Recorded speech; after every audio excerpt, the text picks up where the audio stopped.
पुराने जमाने में एक छोटे से गांव में एक शाही हवेली थी।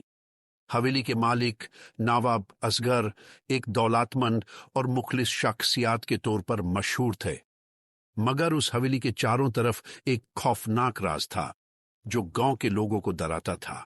वो कहते थे कि हवेली में कुछ ऐसा है जो किसी को भी उसके करीब नहीं जाने देता। गांव में एक जवान लड़का अमान रहता था।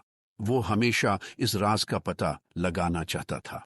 एक दिन उसका दोस्त समीर, जो हवेली में काम करता था, उससे मिलता है और बताता है कि रात को हवेली से अजीब आवाजें आती हैं।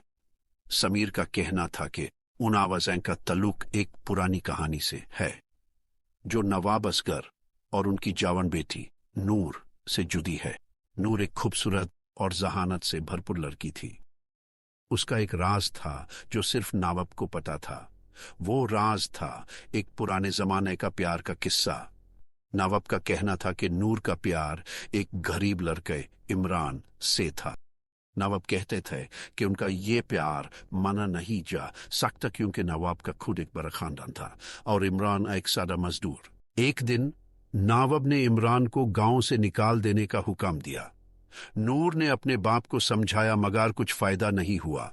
नूर और इमरान एक दूसरे को वादा करते हैं कि वो एक दिन फिर मिलेंगे, मगर नूर की रास्ता देखते देखते जिंदगी खत्म हो गई। कहते हैं कि उसकी आत्मा अभी भी हवेली में है और उसका राज उसके कमरे में छुपा हुआ है। अमन, जो हमेशा से राजों को ढूंढता था, इस कहानी को सुनकर हवेली में चला जाता है। वो देखता है कि हवेली के कमरे खाली हैं मगर एक कमरा बंद है, वो कमरा जो नूर का था। अमन उस कमरे का ताला तोड़ता है और अंदर जाता है। उस कमरे में एक पुराना खत मिलता है जो नूर ने लिखा था।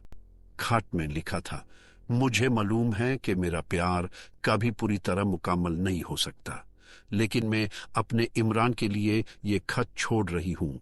एक दिन कोई ना कोई इससे ढूंढ लेगा और हमारे प्यार की कहानी को पूरा करेगा। अमन ये खत समीर को दिखाता है।